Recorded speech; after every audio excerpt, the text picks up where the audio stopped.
The moment Aria's knee hit the dirt, she knew her life depended on making it look real. Blood trickled from her split lip.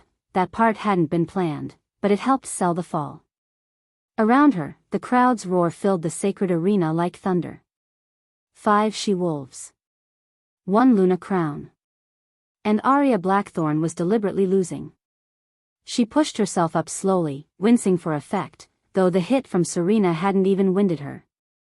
Years of secret training with her father had made her stronger than any wolf here suspected. But strength was exactly what she couldn't show. Not today. Not ever. Pathetic. Alpha Marcus Ironclaw's voice boomed across the arena, and Arya's stomach clenched. He stood on the ceremonial platform, arms crossed over his massive chest, his dark eyes fixed on her with an intensity that made her skin crawl. The Blackthorn girl can't even handle basic combat. How disappointing. Good, Arya thought, keeping her head down. Stay disappointed. Forget about me. She limped toward the sidelines, past the other competitors. Serena smirked. The twins, Maya and Mara, whispered behind their hands. And Cassandra, Marcus's current favorite, looked bored. They all wanted the crown. They could have it. They had no idea what wearing it truly meant. Arya's mother waited at the edge of the arena, her face carefully blank, but her hands trembled as she pressed a water flask into Arya's grip. You did well, her mother whispered, so low only Arya could hear. The words felt heavy with double meaning. 3 days ago, her mother had cornered her in the kitchen, desperation making her voice crack. Fail. Run. Live. She'd gripped Arya's shoulders hard enough to bruise. Promise me. Your sister needs you alive, not Luna to that monster. Arya had promised. Because she remembered. She remembered her father's funeral 6 months ago, closed casket because there wasn't enough left of him to show. Marcus had called it a training accident. Everyone knew better. Everyone stayed silent. Daniel Blackthorn had been strong, honorable, and protective of his family. Marcus didn't tolerate any of those qualities in his pack. Especially not when Daniel had started asking why so many young she-wolves were disappearing. Arya Blackthorn. The ceremony master's voice jarred her back to the present. Take your position for the agility trial. Her pulse jumped.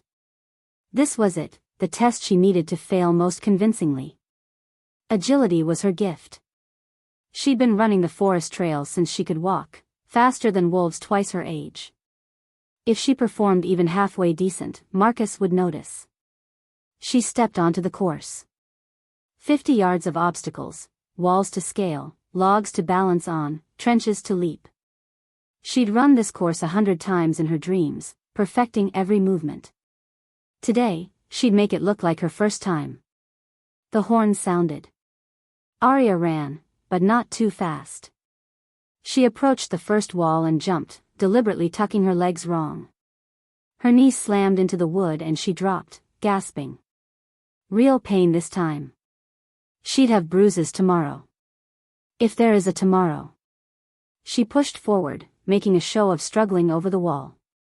On the balance log, she swayed dramatically, windmilling her arms before, barely, catching herself.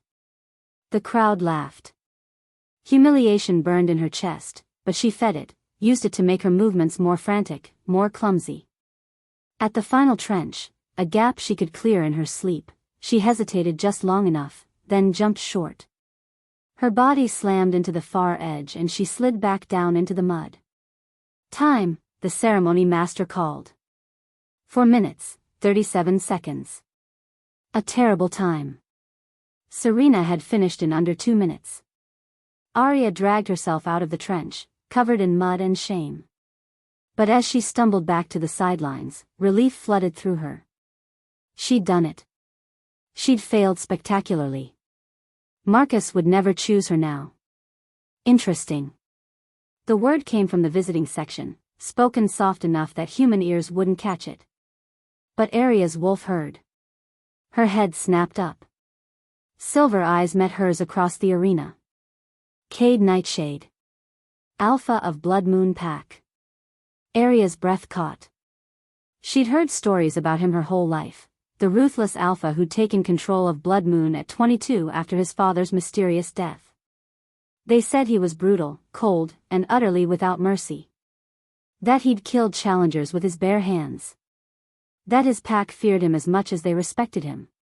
He sat in the place of honor among the visiting alphas, and he was staring directly at her. Not with disgust like Marcus. Not with pity like the crowd. With interest. A chill ran down her spine that had nothing to do with the mud drying on her skin. Final test. Marcus's voice rang out. Combat trial. Last wolf standing becomes my Luna. The 5 she-wolves assembled in the center of the arena. Arya hung back, letting the others take the lead positions. This would be easy. Get knocked out early, make it look good, go home. In 2 days, she and her mother and little sister Emma would disappear in the night. She had it all planned. The horn blew. Cassandra went straight for Serena, personal grudge from last year's trials. The twins moved as one unit, circling. And Arya did what she did best, she survived. She dodged, blocked, absorbed hits that looked worse than they were. When Maya came at her, Arya let herself get thrown. She hit the ground hard, rolled, stayed down just long enough. Arya Blackthorn is eliminated. Perfect. She crawled to the edge of the arena, watching the others fight. Cassandra was good, vicious and fast. She'd win this. She'd stand beside Marcus and wear the Luna crown, and in a year she'd be as broken as the last 3 Lunas he'd trained. Arya's wolf whimpered inside her. Not our fate. Not anymore. Cassandra delivered the final blow to Serena, and the crowd exploded. The ceremony master raised Cassandra's arm in victory while healers rushed to tend the injured. You're Luna. Marcus declared, but his eyes swept the arena, landing on each failed candidate. Landing on Arya. Her stomach dropped. Something was wrong. His smile was too wide, too satisfied. However, Marcus continued, his voice carrying across the sudden silence, there is one more tradition. An ancient rite rarely invoked.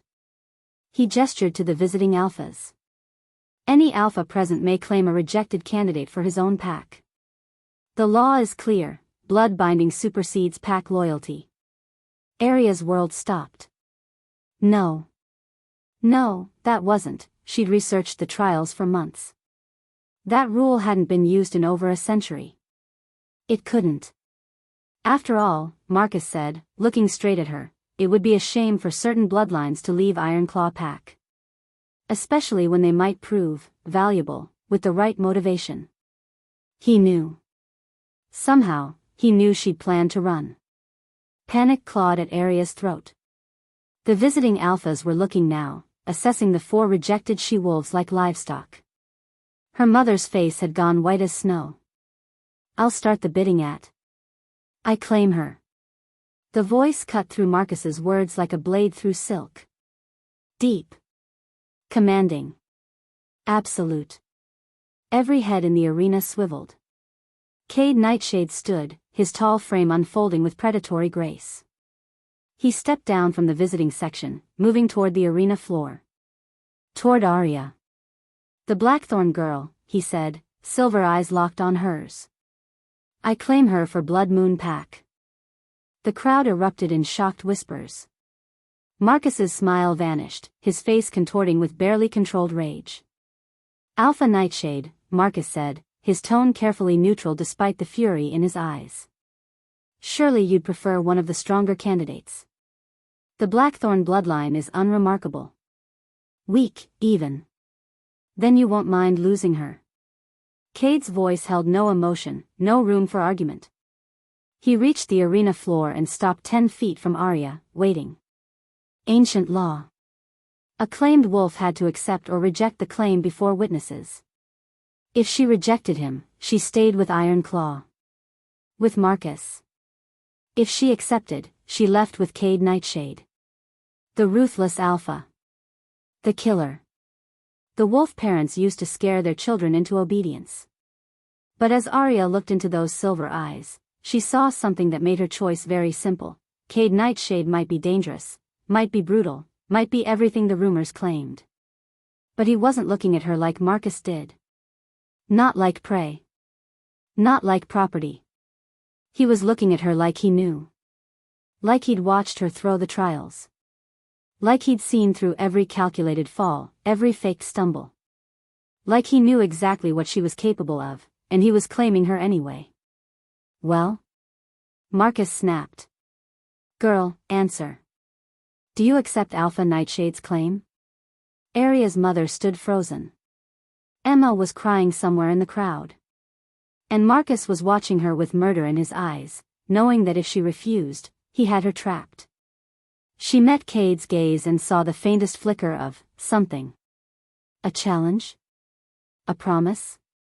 I accept, Arya heard herself say. Cade's expression didn't change, but something flashed in those silver eyes. Satisfaction? He extended his hand, and Arya crossed the arena on shaking legs.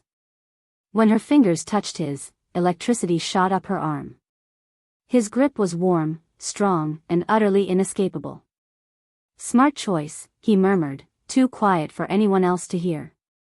Then louder, to Marcus, I'll send the blood price within 3 days. The Blackthorn woman is now under Blood Moon protection. He looked at Arya's mother. Her family as well, as per tradition. Marcus's face had gone purple, but he couldn't refuse.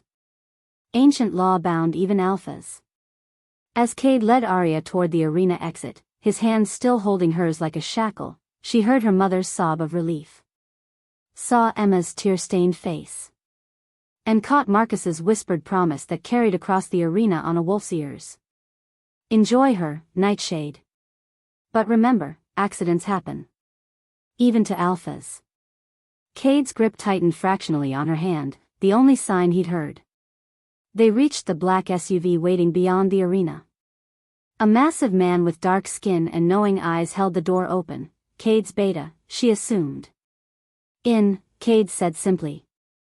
Arya climbed in, her mind reeling. She'd escaped Marcus. But at what cost?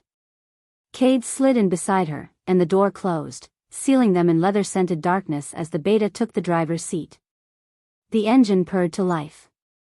Through the tinted window, Arya watched the arena, her home, her prison, disappear behind them. You're wondering if you made a mistake, Cade said. It wasn't a question. Arya turned to look at him. Up close, he was even more intimidating. Sharp features, a jaw that could cut glass, and those impossible silver eyes that seemed to see straight through her. Did I? She asked. His lips curved into something that wasn't quite a smile. That depends. On what? On why you threw those trials. He leaned back, studying her with unnerving focus. You moved like someone who's been trained to fight since childhood. Your stumble over that wall had perfect timing, too perfect. And that fall in the combat ring? He shook his head. You took the hit on your left side because you knew it would bruise spectacularly but do minimal damage. Arya's blood ran cold. So here's what I want to know, Arya Blackthorn. Cade leaned closer, until she could feel his breath on her face, until those silver eyes filled her vision. Who taught you to hide your strength so well? And what were you really running from? If you are enjoying this video, do well to hit the like button and subscribe to this channel. Chapter 2. Arya's father had taught her many things before Marcus killed him. How to track. How to fight. How to read an opponent's intentions in the shift of their weight, the flicker of their eyes. He'd never taught her how to handle a predator who already knew all her secrets. My father, she said carefully, watching Cade's reaction. He trained me.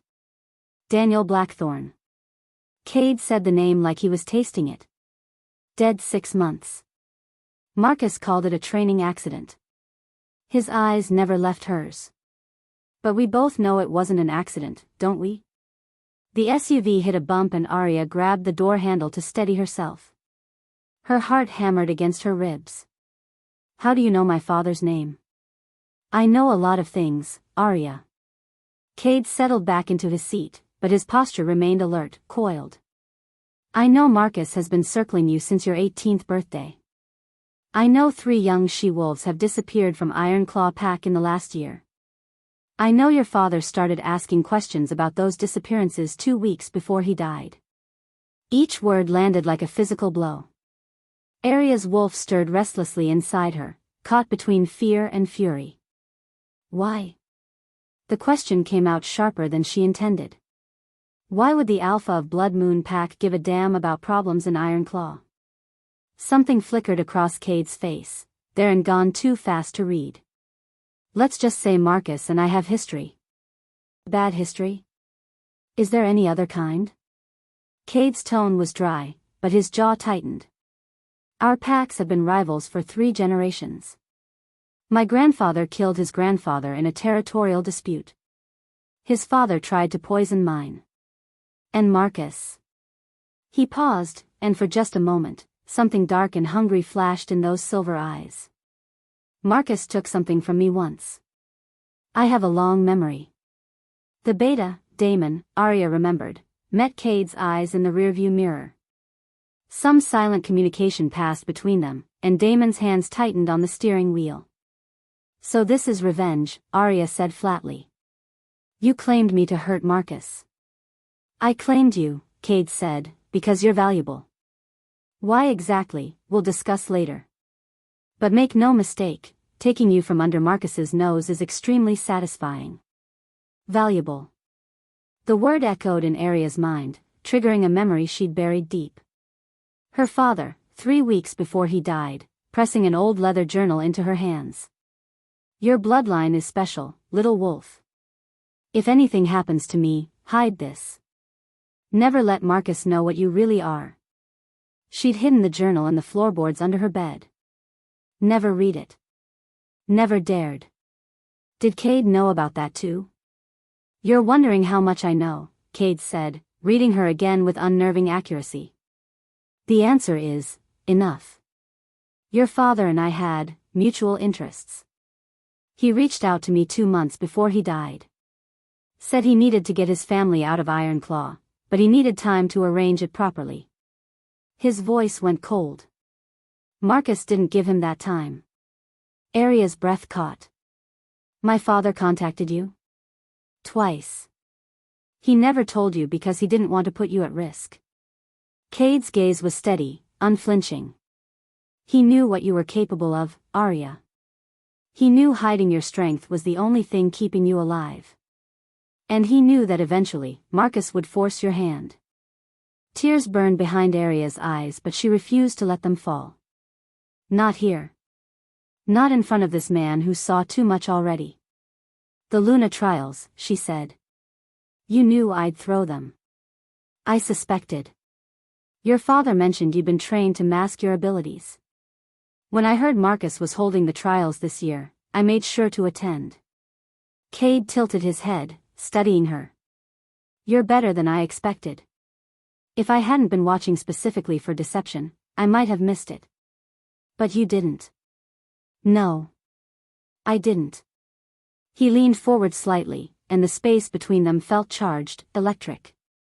Which brings us to the important question. What do you want, Arya Blackthorn? What? You had a plan. Fail the trials, run with your family, disappear. Where were you going to go? Arya's mouth went dry. She'd planned to head north, to the unclaimed territories near the Canadian border. Find a human town, suppress their wolves, live quietly. It was a death sentence in its own way. Wolves couldn't survive long separated from pack structure, but it was better than the alternative. Doesn't matter now, she said. You claimed me. I did. But that doesn't mean you're a prisoner. Cade's voice dropped, became almost gentle. I'm offering you a choice, Arya. A real one. Come to Blood Moon, accept my protection, and in return, you help me with something I need. Or, he paused. I can have Daemon turn this car around. Drop you at the Ironclaw border. You'll be free to run wherever you want. It was a trap. It had to be. Nobody offered choices like this without strings attached. "What do you need from me?" she asked. "Answers. About your bloodline. About what your father knew." Cade's expression was unreadable. "And eventually, I may need you to do what you did today, hide in plain sight. Be underestimated. There are threats to my pack that require subtlety. You want me to spy for you. I want you to survive. Working with me is your best chance at that." Arya looked out the window. They were deep in the forest now, the road winding through towering pines. She could jump out, shift, run. She was fast enough that she might make it. But her mother and Emma were still in Iron Claw. And Cade had promised blood price, which would include their protection. If she ran, that protection vanished. "My family," she said. "You said they're under Blood Moon protection now." "They are. Marcus can't touch them without declaring war on my pack. Which he won't do." Cade's smile was sharp, dangerous. "He's not stupid enough to think he'd win that fight. When can I see them?" 3 days. Pack law requires a settling period before claimed wolves can have contact with their former pack. Cade's expression softened almost imperceptibly. "But I'll make sure they're safe. You have my word." A wolf's word was binding. Breaking it was a death sentence by pack law.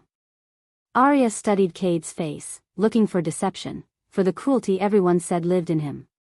But all she saw was steel determination and something else. Something that looked almost like understanding. "Okay," she heard herself say. "I'll cooperate. For now." "Smart." Cade settled back, some of the tension leaving his shoulders. "Damon, ETA? 20 minutes to the border, Alpha. 45 to the main house. 20 minutes. In 20 minutes, Arya would cross into Blood Moon territory and leave behind everything she'd ever known. Her home. Her mother's morning coffee routine. Emma's terrible singing in the shower. The oak tree where her father had taught her to climb. Everything. "You're grieving," Cade said quietly. "That's normal.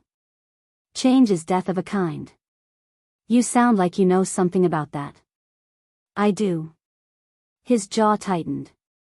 "I became Alpha at 22 when my father was killed by a challenger. I had to execute 3 of my own pack members who'd conspired with the challenger within 24 hours. So yes, Arya. I know about loss. There was a story there, buried deep. Pain, carefully locked away." For the first time since he'd claimed her, Arya felt something other than fear when she looked at Cade Nightshade. Something uncomfortably close to kinship.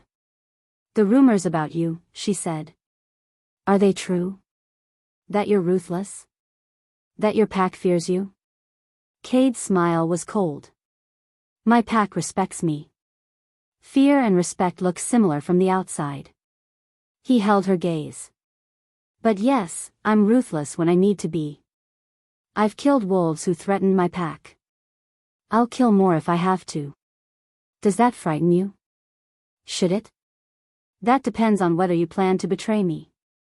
The air between them crackled with tension. This close, Arya could smell him, pine and winter storms and something wild that called to her wolf. It was intoxicating and terrifying in equal measure.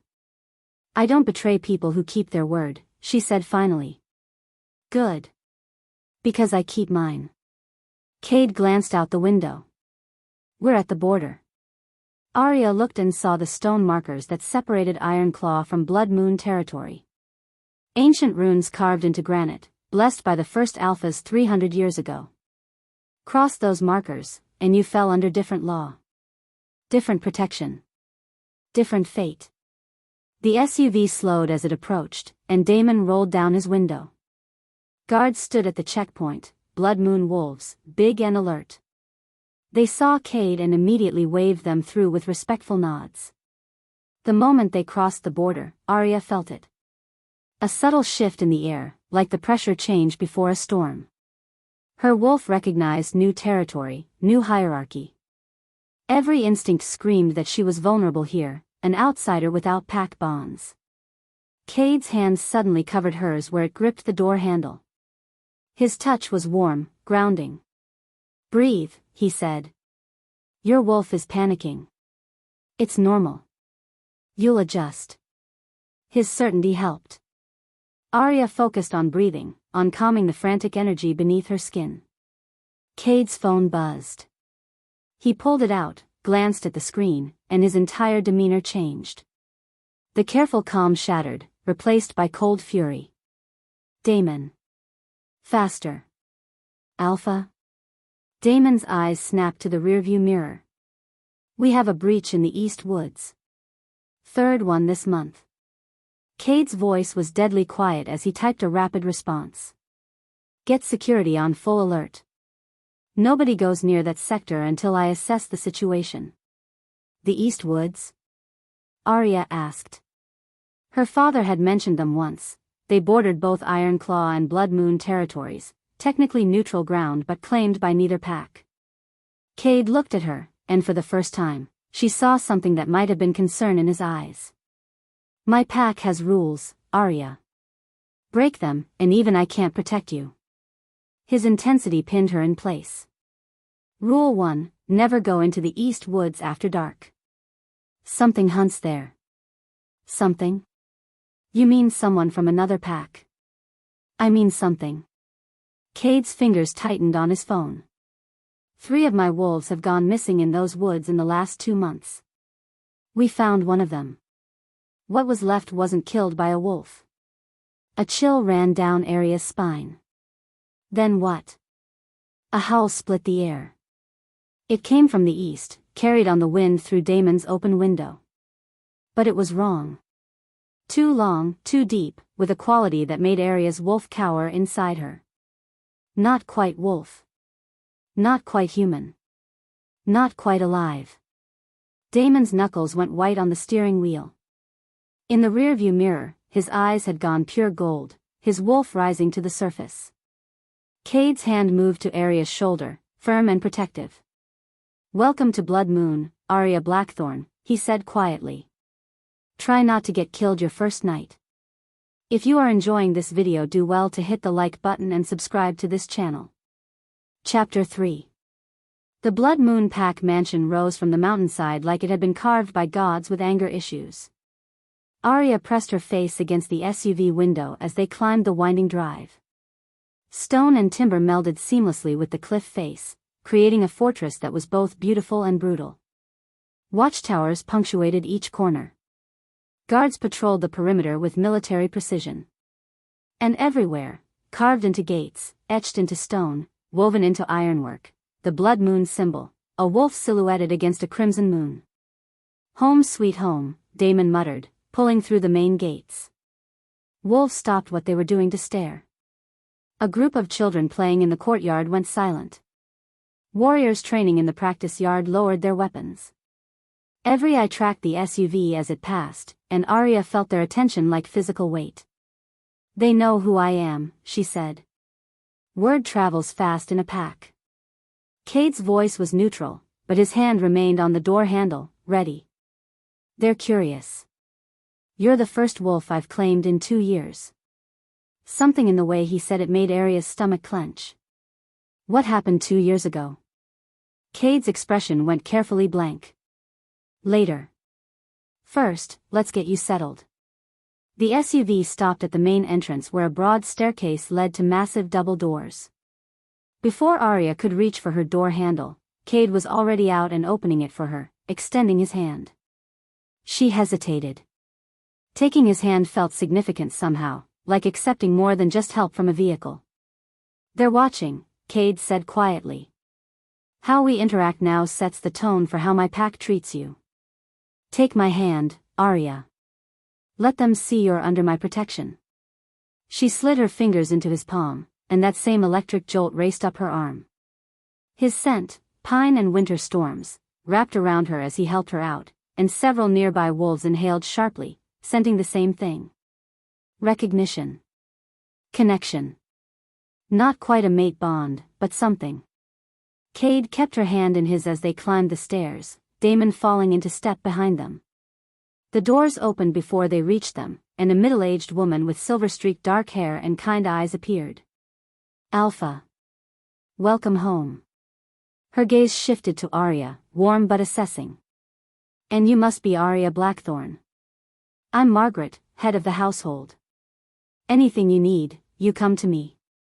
Thank you, Arya managed. Maggie, get a room ready in the Alpha wing, Cade said. East side, overlooking the gardens. Margaret's eyebrows rose fractionally.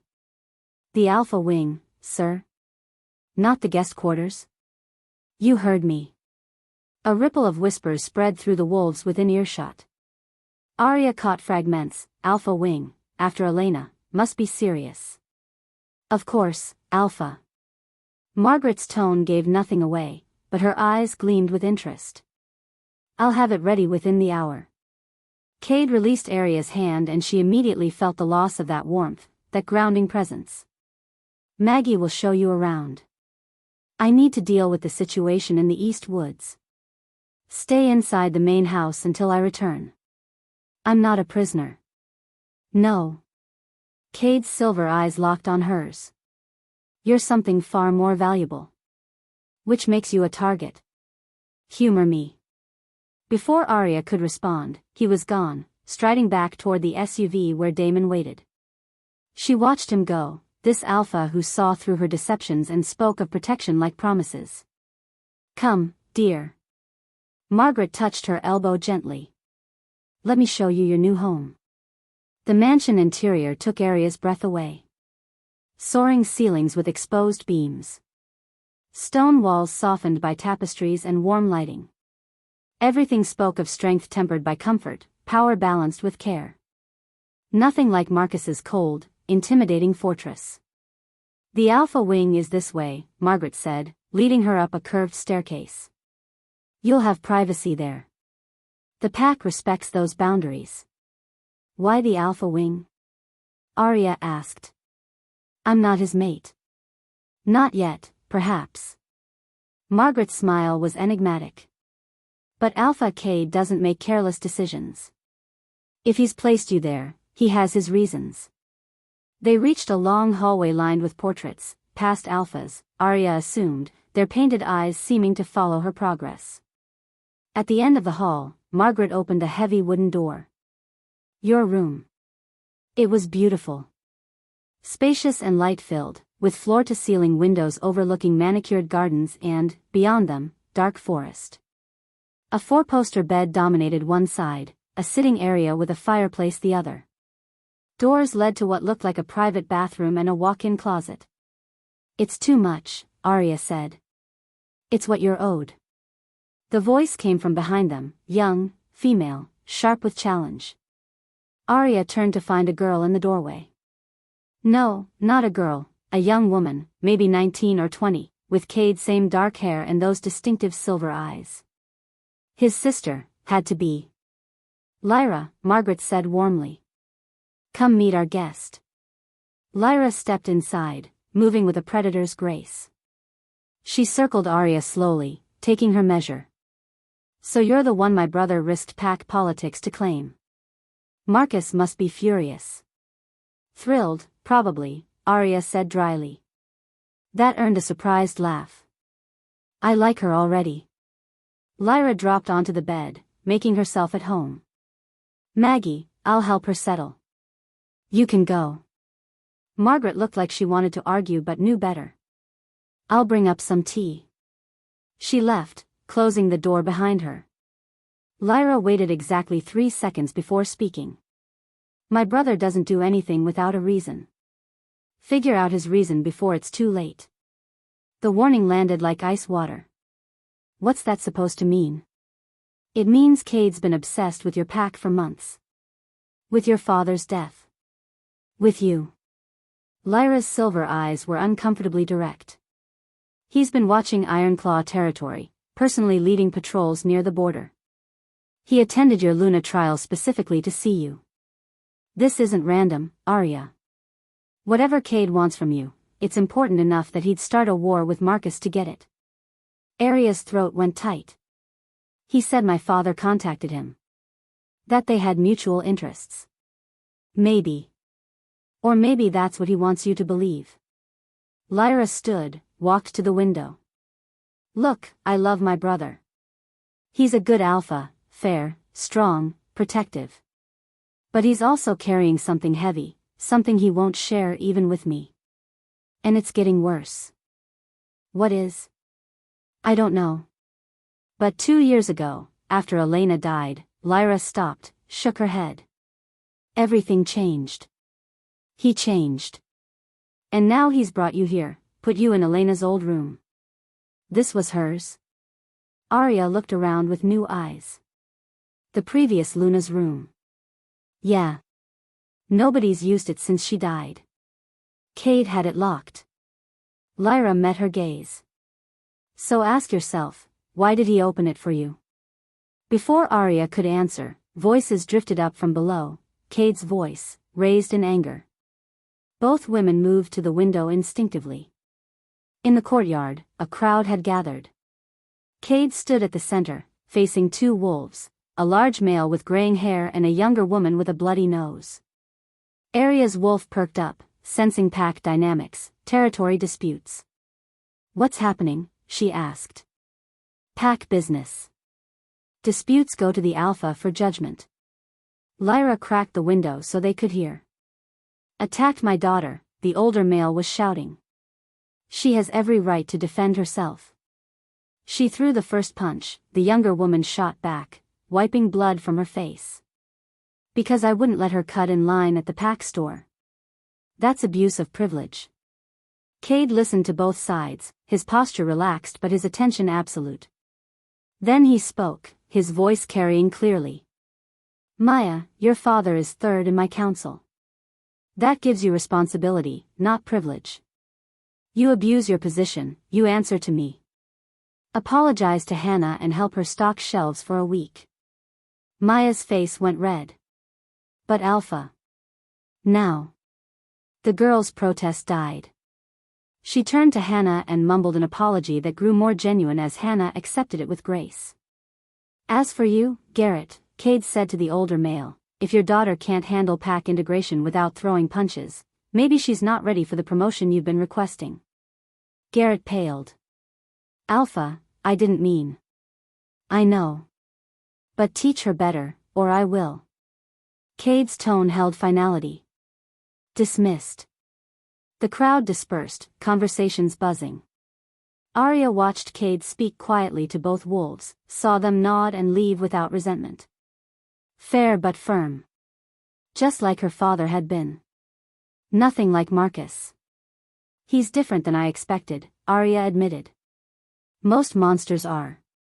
Lyra's smile was sad. But that doesn't mean they're not dangerous. Just differently so. A knock interrupted them. Margaret with tea and, surprisingly, fresh clothes in Arya's size.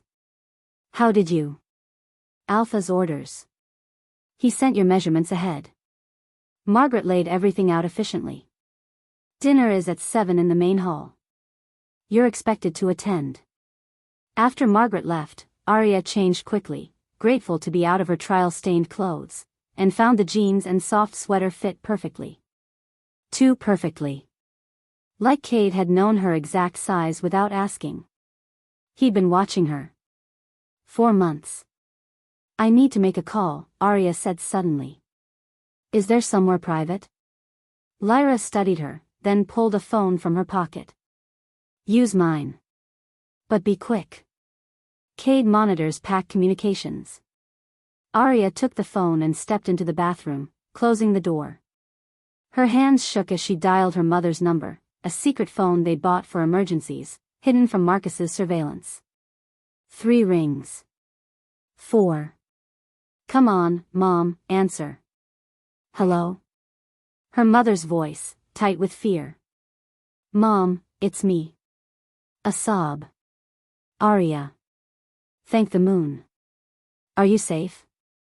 Did he hurt you? I'm fine. Cade's been decent. How are you? How's Emma? Silence, heavy and awful. Mom? Marcus came to the house this morning. Her mother's voice cracked. He said since you're gone, he needs to ensure the Blackthorn bloodline stays in Ironclaw. He's declared Emma as a candidate for next year's Luna trials. Arya's blood turned to ice. Emma was only 16. Marcus wanted her as a backup, a way to control their family even with Arya gone. He can't do that. She's underage. He changed the pack law. 16 is now eligible if the Alpha deems it necessary. Her mother was crying now, trying to stay quiet. Arya, I don't know how to protect her. If I run, he'll hunt us down. Your father's contacts are all gone. I'm trapped. Rage and helplessness warred in Arya's chest. This was why she tried to escape. To save Emma from exactly this fate. I'll figure something out, Arya promised. I'll talk to Cade, he said you're under his protection. Protection from physical harm, maybe. But Marcus isn't harming us. He's using pack law. Her mother's voice steadied with effort. Be careful, sweetheart. And whatever you do, don't trust Cade Nightshade completely. Your father's journal, did you read it? No, I didn't have time. Read it. When you can. It explains everything about our bloodline, about why alphas like Cade would want you. A pause. About why your father really died. The call ended abruptly, leaving Arya staring at the phone. She returned it to Lyra, who asked no questions but clearly read the distress on Arya's face. Bad news? My sister. Marcus is, Arya couldn't finish. Using her as leverage. Classic. Lyra's expression hardened. Talk to Cade. Whatever else he is, he hates Marcus with the passion of 1,000 suns. He might help. Arya nodded, but her mind was spinning. First, she needed to understand what she was. What her bloodline meant. Why both alphas wanted control of it. She needed that journal. That night, after a tense dinner where the entire pack watched her with varying degrees of curiosity and suspicion, Arya waited until the mansion quieted. Then she slipped into the hallway. She'd noticed it during Margaret's tour, a small library on the second floor. Maybe she could find information about bloodlines, about Luna heritage, about... Voices stopped her. Coming from a room at the end of the hall, door slightly ajar. Cade's office. Arya knew she shouldn't. Knew eavesdropping on the Alpha was dangerous. But her father had taught her that information was survival, and she needed to know what she was dealing with.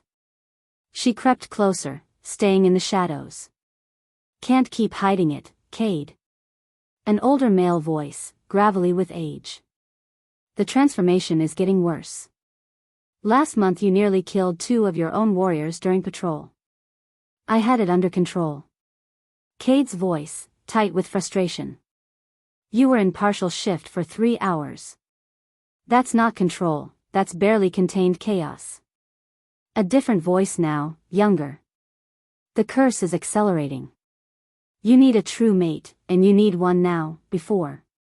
Before what? Before I lose myself completely? Turn into the monster everyone already thinks I am? Cade's bitter laugh made Arya's chest ache. The Blackthorn girl might be the answer. If her bloodline is what we think it is, the older voice cautioned. But if you're wrong, if she can't break the curse, then I'm damned anyway. At least this way, I bought her freedom from Marcus. Silence. Then the younger voice, carefully, you're getting attached to her. That's dangerous if this doesn't work. I know. Cade sounded tired. But I gave Daniel Blackthorn my word I'd protect his daughters. I won't fail him the way I failed Elena. Footsteps approached the door. Arya ran, her heart hammering, diving into a shadowed alcove as 3 men exited Cade's office. She caught glimpses, older male with a scarred face, younger one with red hair, and Cade himself, looking more exhausted than she'd ever seen him. A curse. A transformation. Elena's death. Pieces of a puzzle she didn't understand, but one thing was crystal clear. Cade hadn't claimed her just to spite Marcus. He needed her for something. Something desperate enough that he'd risk everything. But what? Arya waited until they were gone, then hurried back toward her room, her mind racing. She needed to read her father's journal. Needed to understand what her bloodline could do, what Cade expected from her. She opened her bedroom door and froze. A dead raven lay on her windowsill. Its blood had been used to write a message on the glass in crude, dripping letters. The Alpha's mate will die like the last one. Arya's breath stopped. Her wolf surged up, sensing danger, scanning the room. The window was closed. Locked. Someone had been inside her room, inside the Alpha wing, without being detected. Don't move. She spun. Cade stood in her doorway, his silver eyes locked on the raven, on the bloody message. His expression was pure fury, but beneath it, beneath the rage, she saw something else. Fear. Who was she? Arya whispered. Elena. What really happened to her? Cade stepped into the room, closing the door behind him. His presence filled the space, protective and dangerous in equal measure. She was my chosen mate. Not my true mate, but the woman I planned to bind myself to fulfill my duty as Alpha. And 2 years ago, she was found dead in her bedroom. Torn apart. His jaw clenched. Just like that raven. Just like every other creature we've found with that same message. Arya's throat went dry. You think whatever killed her is threatening me now? I don't think. I know. Cade moved to the window, carefully examining the lock, the frame. This is the same signature. The same method. Whoever, whatever, killed Elena is in my house right now. He turned to face her, and the fear in his eyes was raw, real. And it wants you dead. If you are enjoying this video, do well to hit the like button and subscribe to this channel. Chapter 4. Within 20 minutes, Arya's room looked like a crime scene. Guards swept every inch for traces of scent or evidence. Damon himself examined the window lock with intense focus while Cade prowled the perimeter like a caged predator. The dead raven had been removed, sealed in a bag for analysis, but Arya could still see its blood on the glass, a dark promise that made her wolf whimper. Nothing. Damon straightened, frustration etched in every line of his face. No foreign scents, no signs of forced entry.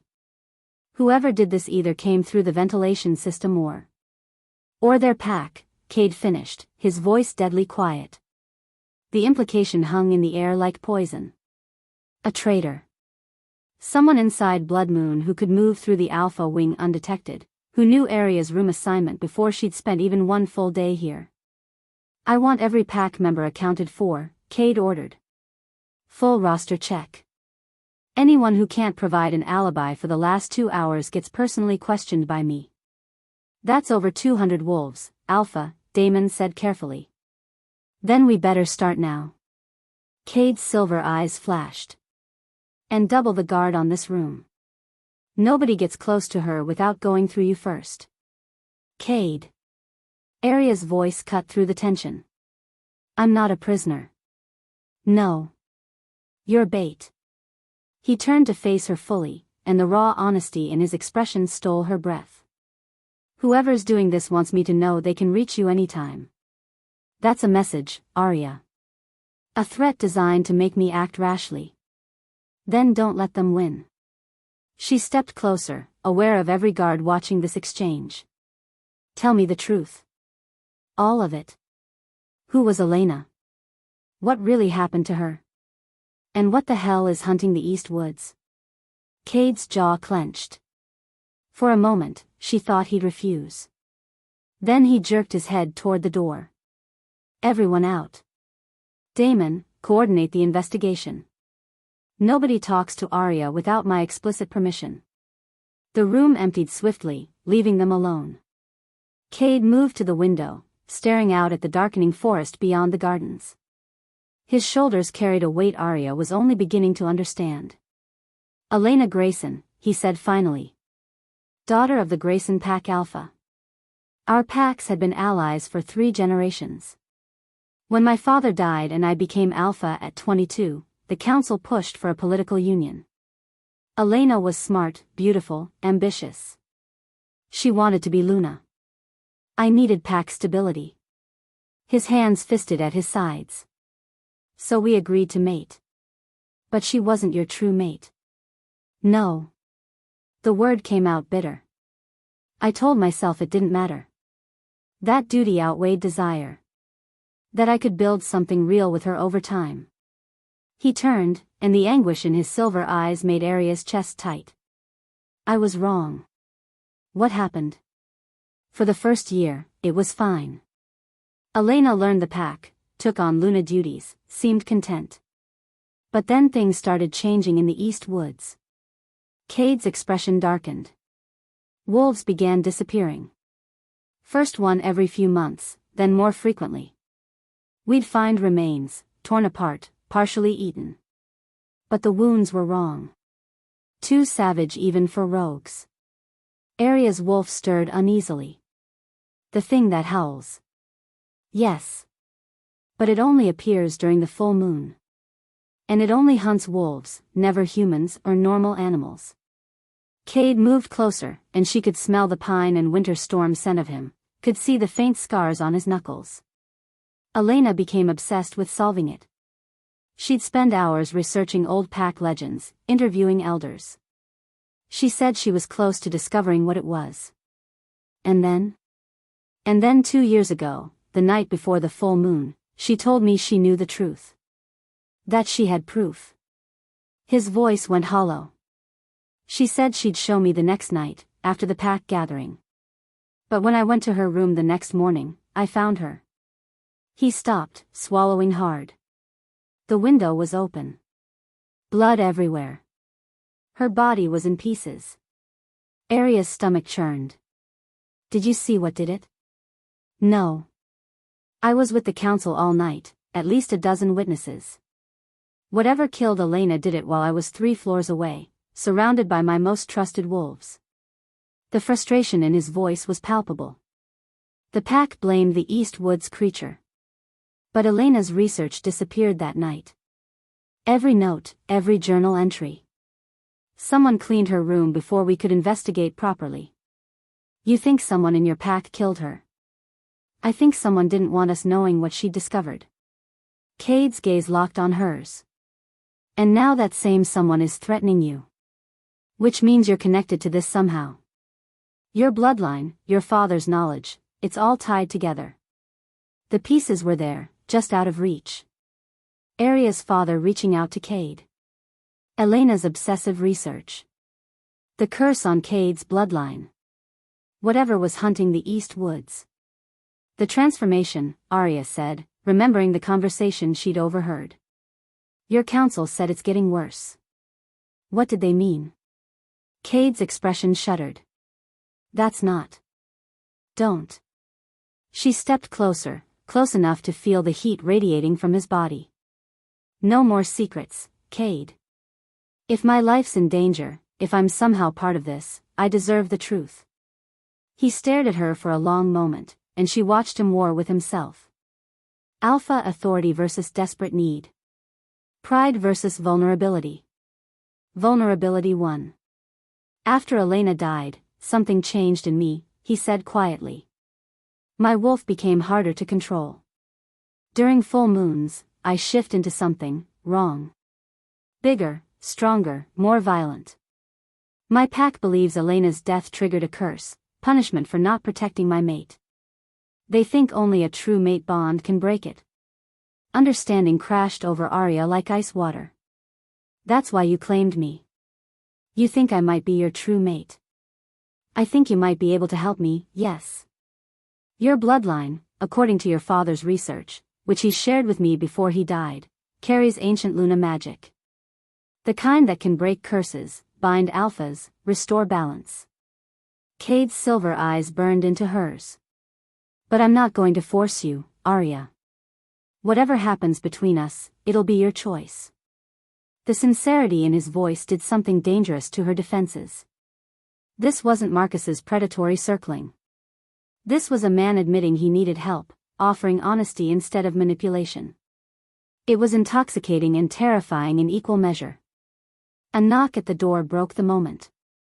"Alpha?" Lyra's voice, urgent. "You're needed in the practice yard." Cade's jaw tightened, but he called back, 5 minutes. After his footsteps faded, Lyra slipped inside, closing the door behind her. She took one look at Arya's face and sighed.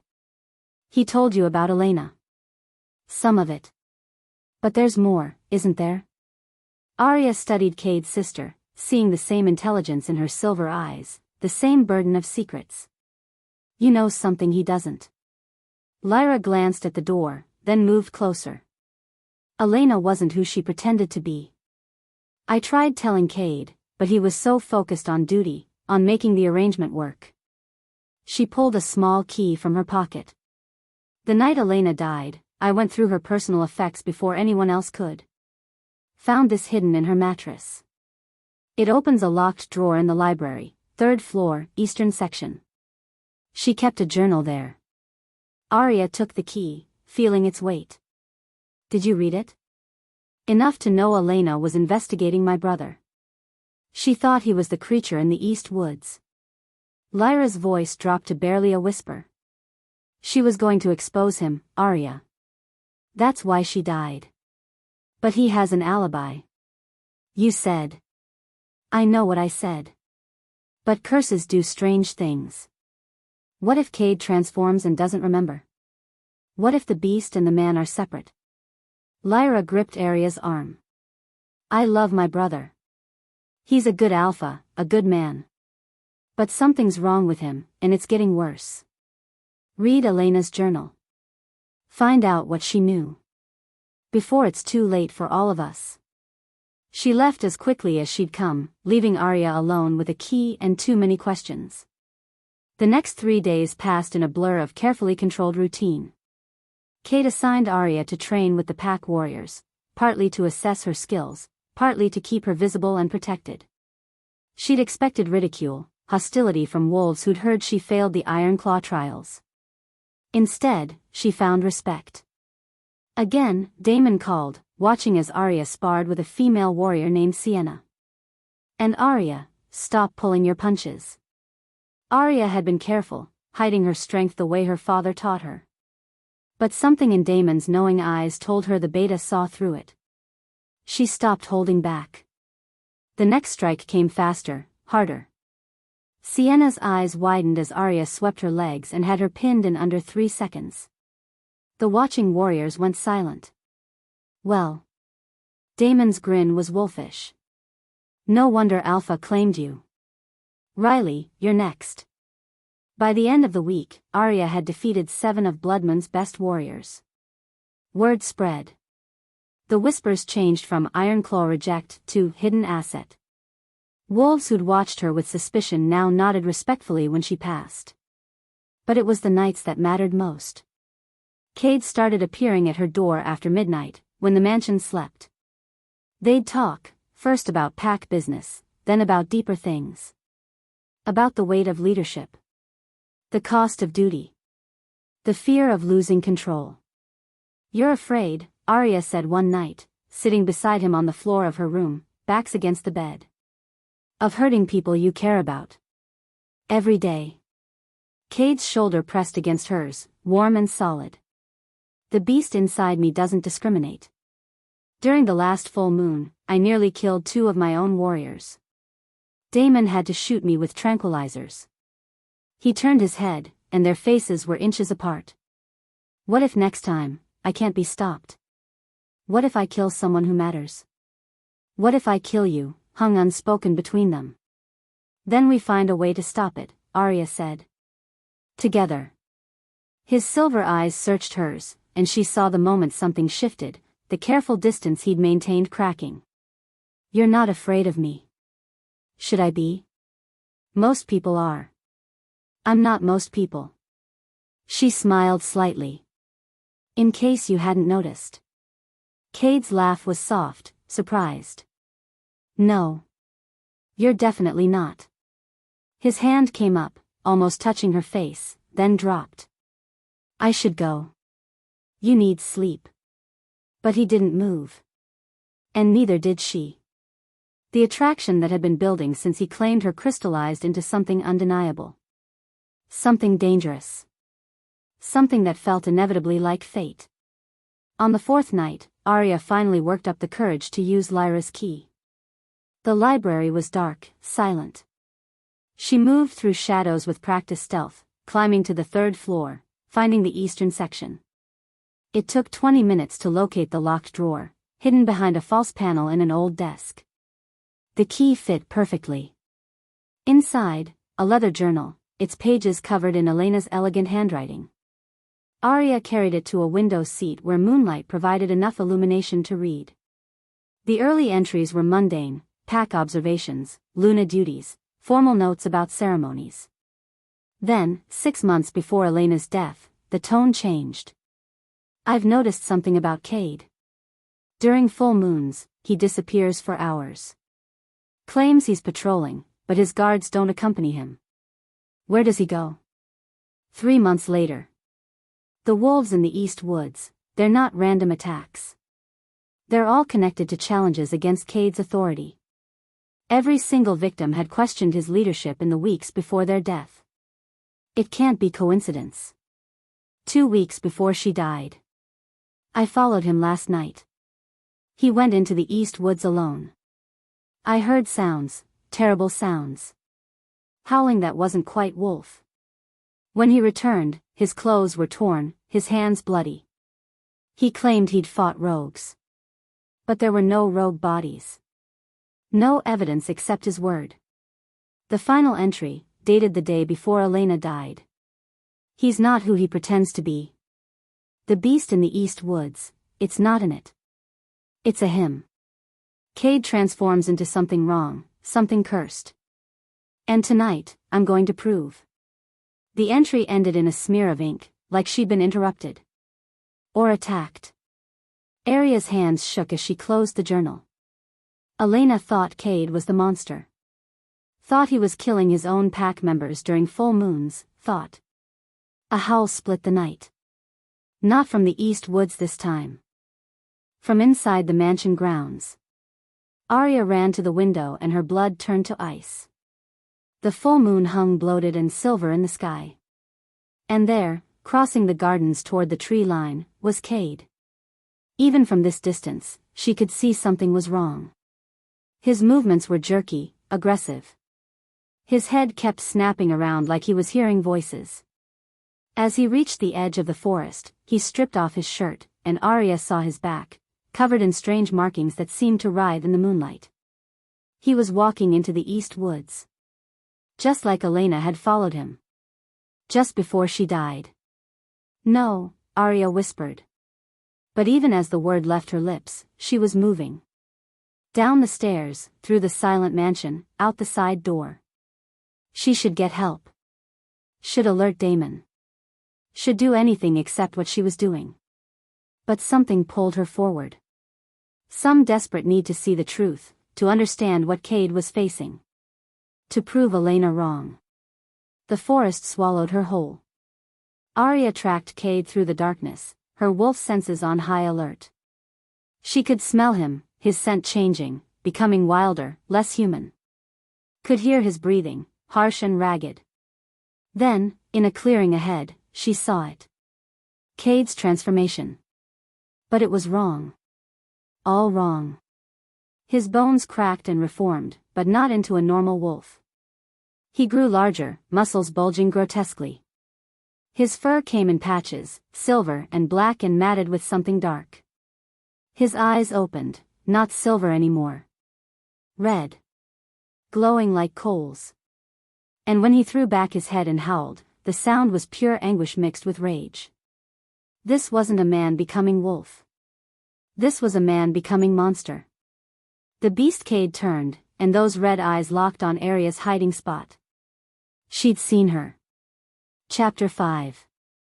Arya should have run.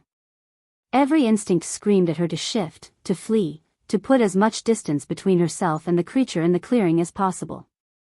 The beast that wore Cade's face but had nothing of his control, his humanity. Instead, she stepped forward. The beast Cade's red eyes tracked her movement. He was massive, easily twice the size of a normal alpha wolf, his body grotesque with unnatural muscle. The markings she'd seen on his back had spread across his entire form, dark symbols that seemed to pulse with their own malevolent energy. Drool hung from fangs too long, too sharp. This was what Elena had seen. What had terrified her enough to plan an exposure. This was the monster hunting the East Woods. The beast's lips pulled back in a snarl that made Arya's bones vibrate. He took a step toward her, claws digging furrows in the earth.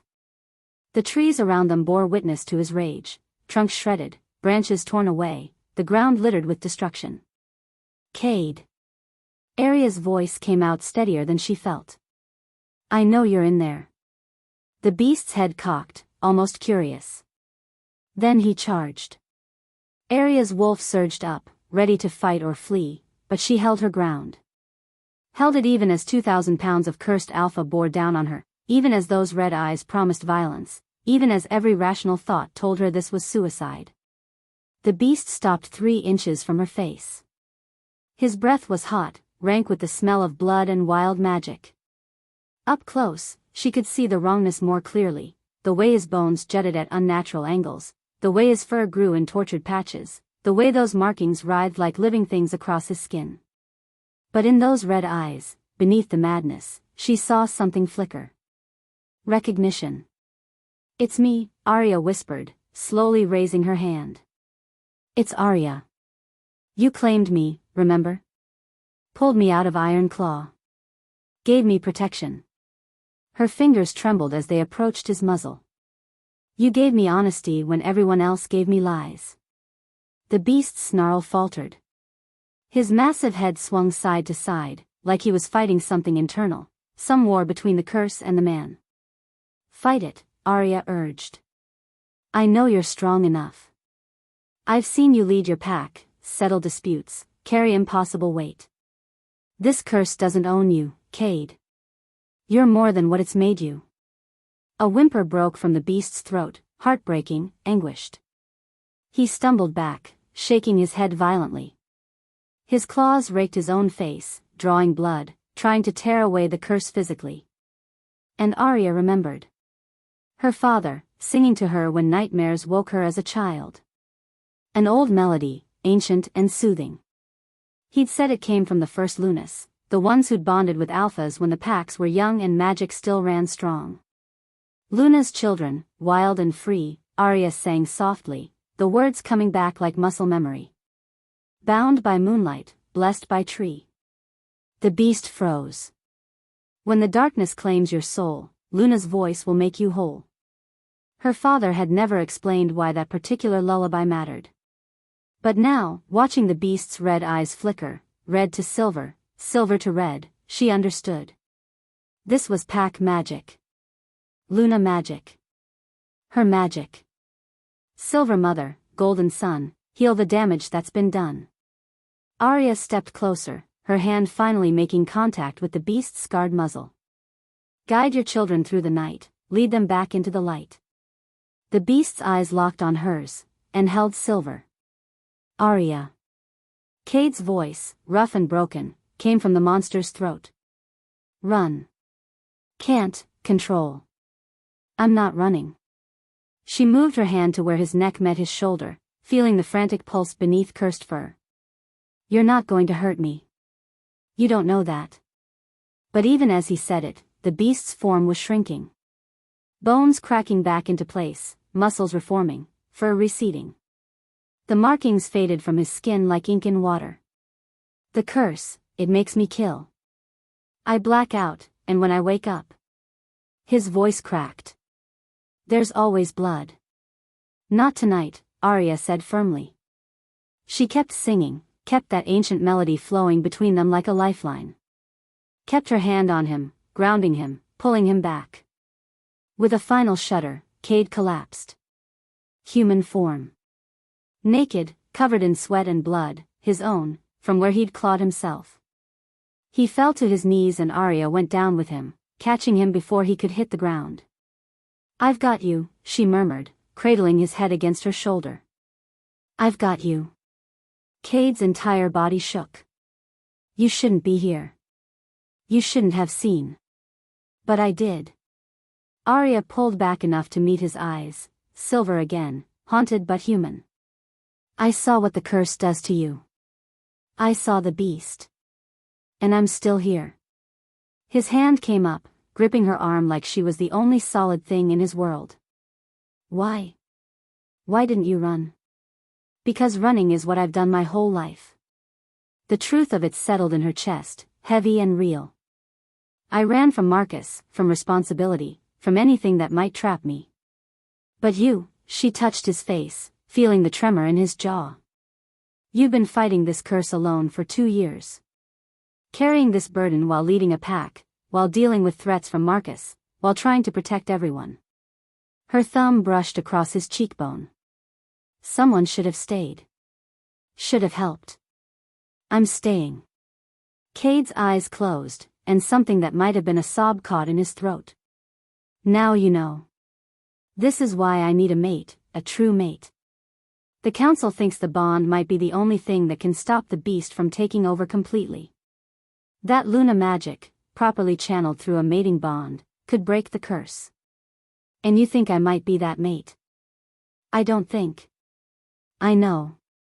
His eyes opened, blazing with intensity. From the moment I saw you in that arena, my wolf recognized you. When I claimed you, when our hands touched, you felt it too. The connection. Arya had felt it. Still felt it, humming between them like electricity, like fate. But I won't force you, Cade continued, his voice raw.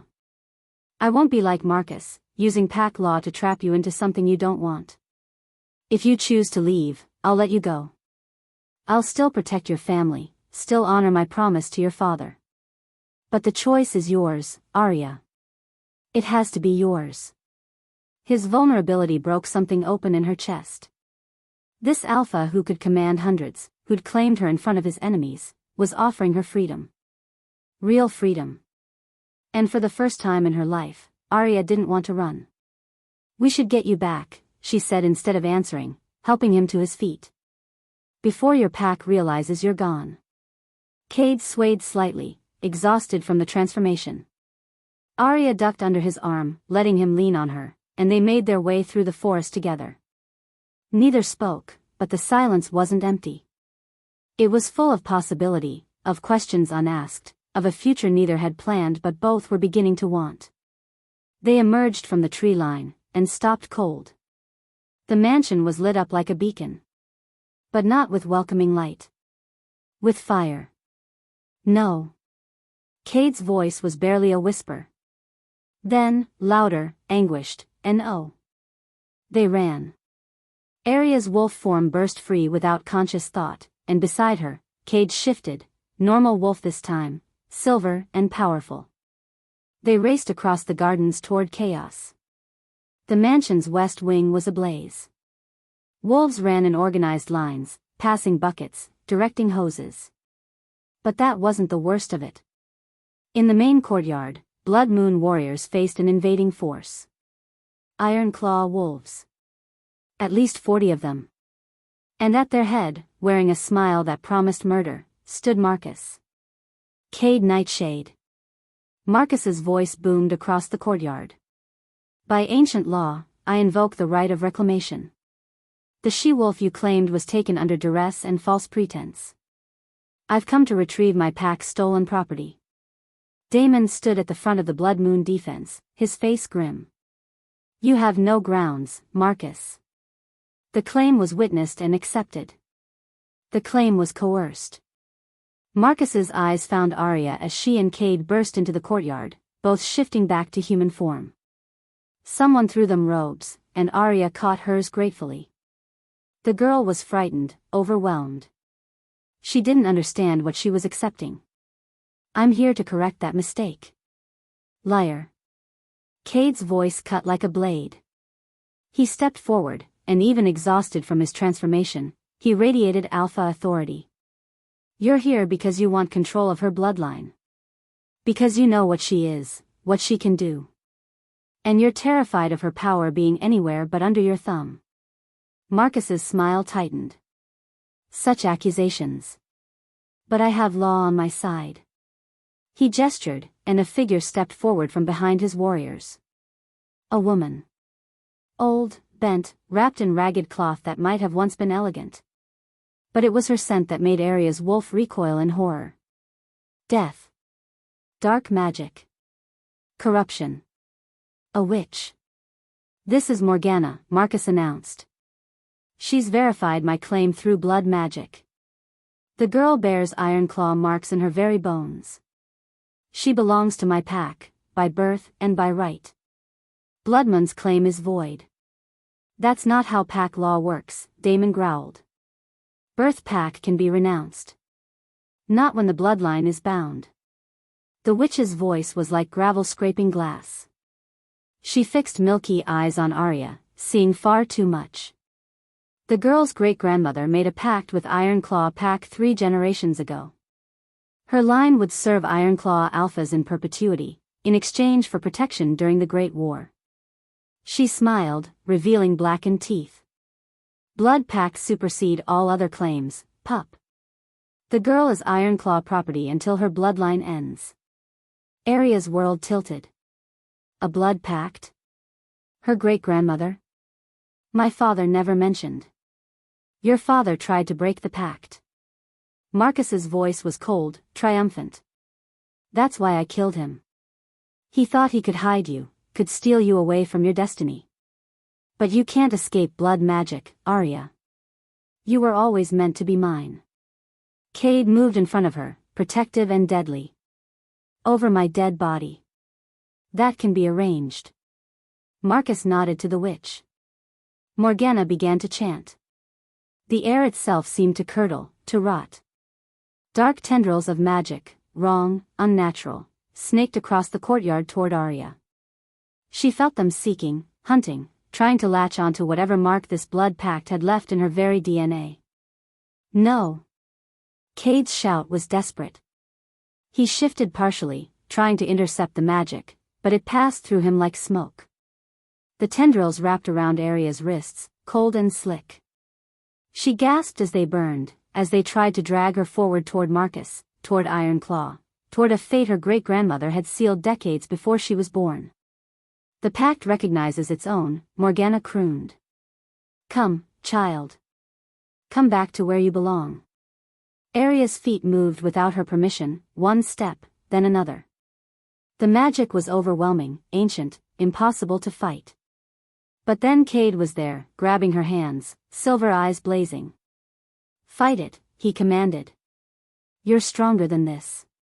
You're stronger than any curse, any pact, any magic that tries to claim you without your consent.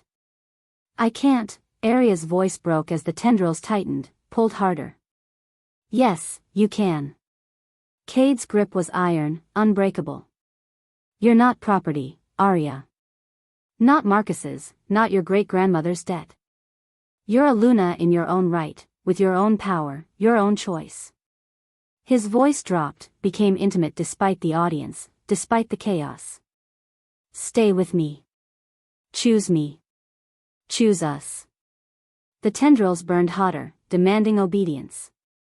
But beneath the pain, beneath the compulsion, Arya felt something else stirring.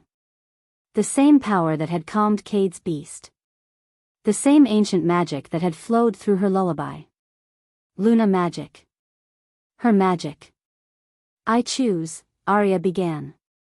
And the witch screamed. If you are enjoying this video, do well to hit the like button and subscribe to this channel. Chapter 6. The witch's scream shattered the momentary stillness.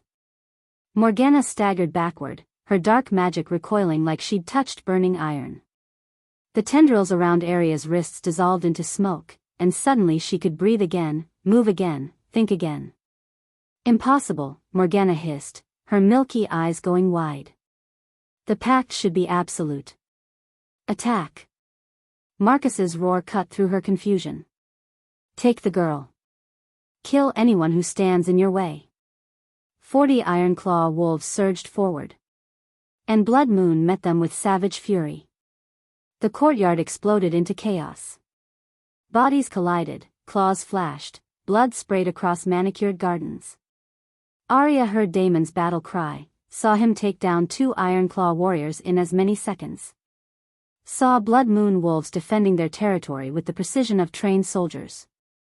An Ironclaw wolf, massive, scarred, broke through the line and charged straight at her. Arya's body moved on instinct. Years of secret training with her father took over.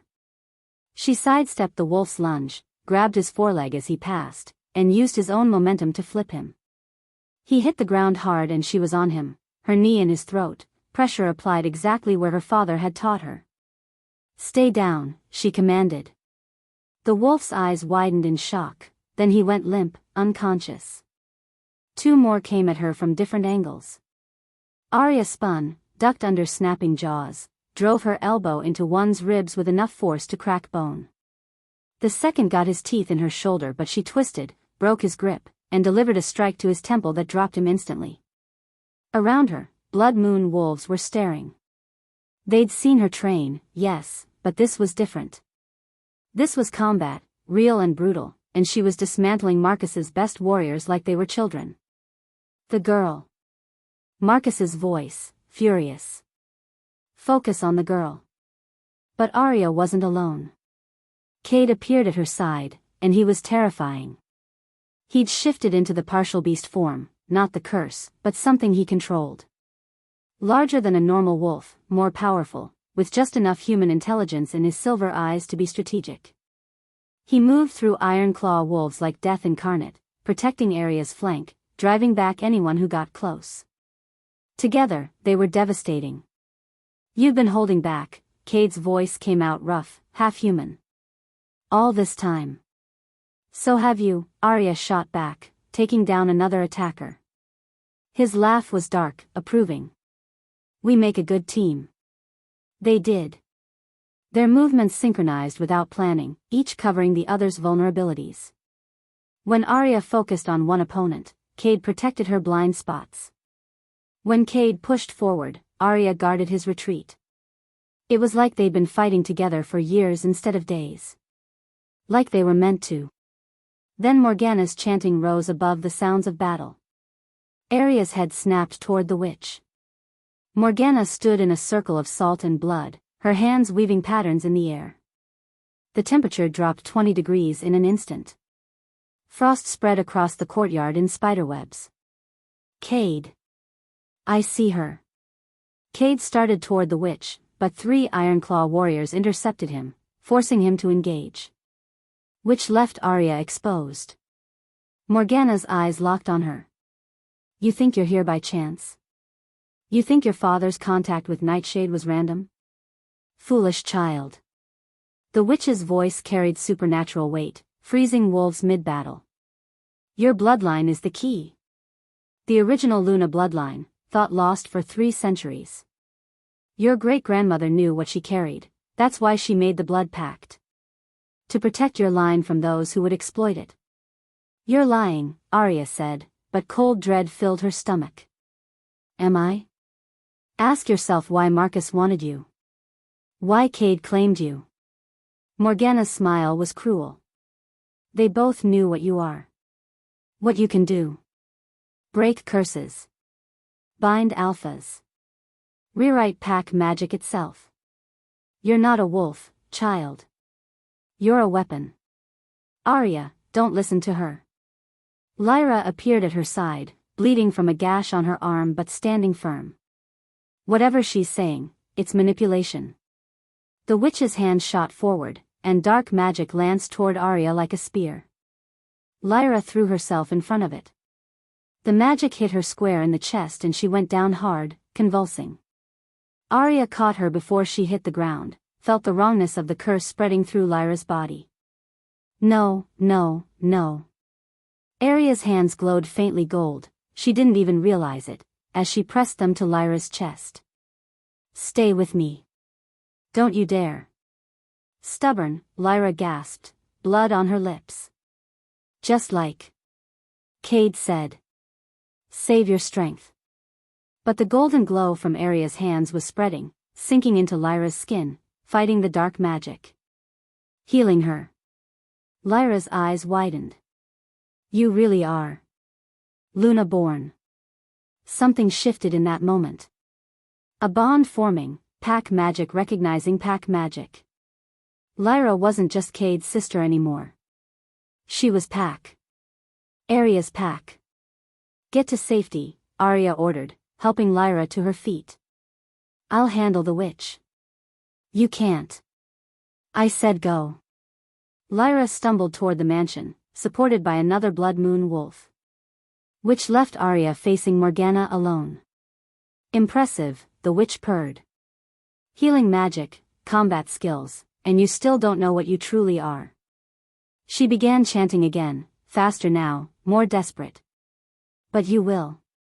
Whether you want to or not. Arya. Marcus's voice behind her. Don't make this harder than it has to be. She spun.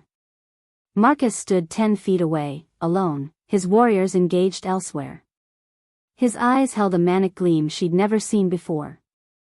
Your father discovered the truth 6 months before I killed him, Marcus said conversationally, like they were discussing weather. Found your great-grandmother's journals hidden in your bloodline's archives.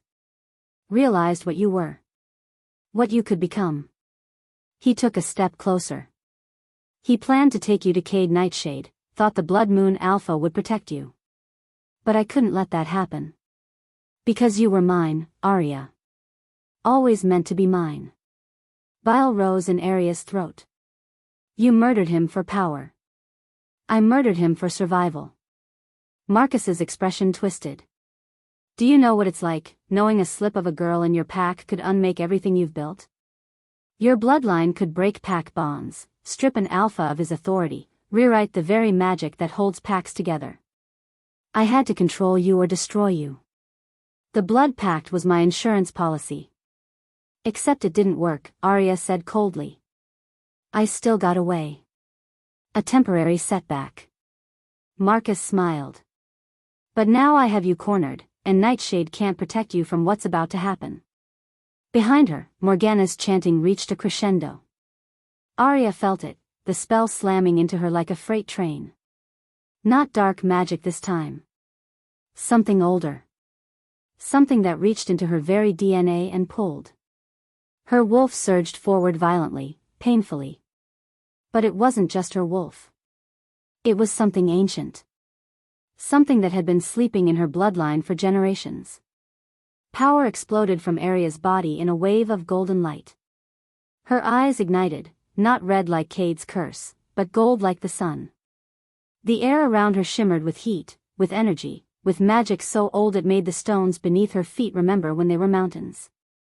There it is, Morgana breathed, awed and terrified.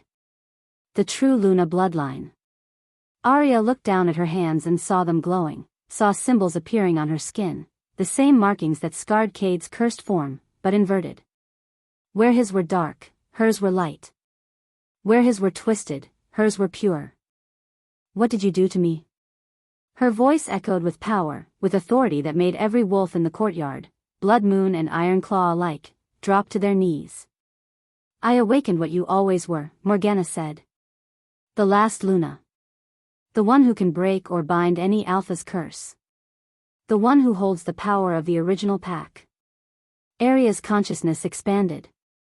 She could feel every wolf present, could sense their pack bonds, their hierarchies, the magic that tied them to their alphas. Could see how fragile those bonds were, how easily she could snap them with a thought. Marcus was right. She was a weapon. Now do you understand? Marcus was still standing, barely, fighting the compulsion to submit. You're too dangerous to run free. You need an alpha strong enough to control you, to channel that power properly. His hand extended. Join me, Arya. Together, we could rule every pack in the territory. You killed my father. Arya's voice was hollow, numb with the enormity of what she'd become. I did what was necessary. The golden light around her pulsed, and Marcus staggered. She could kill him. Right now. Could unmake his alpha bond, strip away his power, leave him an omega crawling in the dirt. She wanted to. Arya. Cade's voice, rough and desperate. Don't. This isn't you. She turned, and the look in his eyes made her chest ache. Not fear. Not reverence. Guilt. Did you know? Her question came out barely a whisper. Did you know what I was when you claimed me? Cade's jaw clenched. His silver eyes held hers, and she watched him war with truth and self-preservation. Answer me. The power surged again, and the shockwave knocked everyone back, wolves flying, trees bending, the very ground cracking beneath her feet. When the dust cleared, Morgana lay sprawled on the stones, her neck bent at an unnatural angle. Dead from the force of Arya's power unleashed. Marcus was scrambling backward, terror replacing his earlier confidence. Retreat. Fall back. His warriors didn't need to be told twice. They ran, dragging their injured, disappearing into the forest. But Arya only had eyes for Cade. Did you? No. His silence was answer enough. Your father told me you carried Luna bloodline, Cade said finally. He said you might be able to help with my curse. I didn't know you were this. I didn't know you'd be. He stopped. I would have claimed you anyway. To save you from Marcus. But yes, Arya. I knew you were special. I knew I needed you. Needed. Not wanted. Needed. Like Marcus. Like everyone. They all saw her power, her bloodline, her use. Nobody saw her. I'm done being used. Arya's voice was steady despite the tears burning her eyes. I'm done being a solution to someone else's problems. Arya, wait. But she was already running. Past the injured wolves. Past the burning mansion. Past Damon's shout and Lyra's cry. She ran until the manicured gardens gave way to wild forest, until the sounds of pack faded behind her. She ran straight into the east woods. The forest closed around her like a living thing, and Arya didn't care that this was forbidden territory. Didn't care about the creature that hunted here. Didn't care about anything except the raw betrayal cutting through her chest. She'd been so stupid. Thinking Cade was different. Thinking he saw her, not just what she could do for him. Arya ran until her lungs burned, until her legs gave out, until she collapsed against an ancient oak tree. And that's when she felt it. A presence. Old and patient and aware. Finally, a voice said from the shadows. Not human. Not quite wolf. The last Luna comes to me at last. Arya looked up, and her blood turned to ice. Standing in the moonlight was a figure that shouldn't exist. A wolf, but wrong, transparent at the edges, eyes glowing with ethereal light. Ancient beyond measure. I've been waiting for you, the spirit said. For 300 years, I've waited. And now, child of the first Luna, it's time you learned the truth about your bloodline. The spirit moved closer, and Arya saw her face clearly. The same face from the portraits in the mansion hallway. The first blood moon Luna. Your power didn't awaken by chance, the spirit continued. And the curse on my descendant, on Cade, wasn't random. Everything that's happened, every choice that's led you here. She smiled, sad and knowing. Was set in motion the day your great-grandmother made a pact to protect you. Until the last Luna returned to break the cycle. What cycle? Arya whispered. The curse that's been killing my bloodline for 3 centuries. The same curse that made you. That made us both. The spirit's eyes glowed brighter. We're connected, you and Cade and I, bound by blood and magic and fate. And tonight, in these woods, you're going to learn exactly what that means. Behind Arya, branches cracked. Footsteps approached. She didn't need to turn to know who it was. Cade had followed her into the east woods. Into the heart of the curse. And the spirit smiled. If you are enjoying this video, do well to hit the like button and subscribe to this channel. Chapter 7. The spirit wolf's words echoed in Arya's mind as she stared at the impossible creature before her. The first blood moon Luna. You're dead, Arya said, her voice hoarse from running, from crying, from everything. You died 300 years ago. Death is complicated for Luna bloodlines. The spirit moved closer, and Arya could see through her translucent form to the ancient trees beyond. Especially when we bind our souls to sacred ground. I've been here, trapped between worlds, waiting for someone strong enough to finish what I started. I don't understand. You will. The spirit turned, gesturing deeper into the forest. Come. There isn't much time before he finds you. And you need to know the truth before you make your choice. Arya's legs trembled as she stood, but she followed. What else could she do? Behind her, she could hear shouting, blood moon wolves searching for her, Cade's voice rising above the others, desperate and commanding. She pushed deeper into the east woods. The forest changed around her. Trees grew larger, older, their bark covered in the same symbols that had appeared on her skin during the awakening.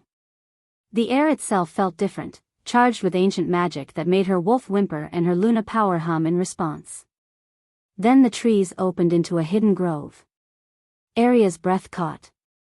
Standing stones rose from the earth in a perfect circle, each one carved with intricate runes that glowed faintly in the moonlight. At the center stood an altar, white marble stained with age, covered in dried flowers and offerings left by wolves long dead.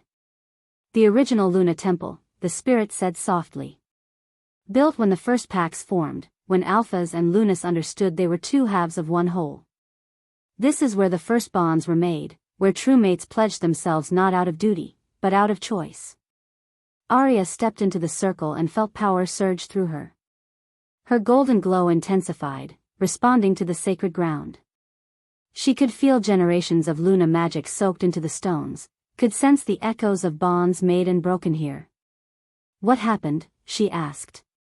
Why did it change? The spirit's expression turned sad. My mate, Tobias Nightshade, the first blood moon alpha, we were true mates. Our bond was powerful, unbreakable. But Tobias's younger brother, Ezra, was jealous. He wanted the alpha position, wanted the power of a Luna bond for himself. She moved to the altar, her translucent hand hovering over the stone. Ezra found a witch who promised him strength. Dark magic. He killed Tobias, tried to force a bond with me. When I refused, when I chose death over betraying my true mate.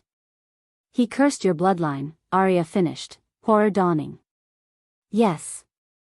Every Nightshade Alpha since has carried the curse, destined to lose control, to transform into a beast that destroys what they love. It activates when they try to bond with someone who isn't their true mate. The spirit met Arya's eyes. Elena wasn't Cade's true mate. The moment he began the bonding rituals with her, the curse took hold. That's why she died, Arya. The beast wasn't hunting randomly. It was Cade himself, transformed, unable to stop. Arya's knees went weak. He killed her. He doesn't remember. The curse steals his memories during the transformations. But yes, the beast that is Cade killed Elena when the false bond triggered the curse's full power. The spirit's voice gentled. He's been living with that guilt for 2 years, not knowing the truth but suspecting. Hating himself. Fighting the beast every full moon, terrified he'll kill again. And I'm supposed to be his cure? Bitterness flooded Arya's voice. His true mate, conveniently showing up when he needs saving? No. The spirit's voice was firm. You're not a cure. You're his equal. Your Luna bloodline and his alpha blood were meant to balance each other, to create something stronger than either of you alone. But it only works with choice, Arya. Free will. Trust. If you bond without those things, you become just another prison for each other.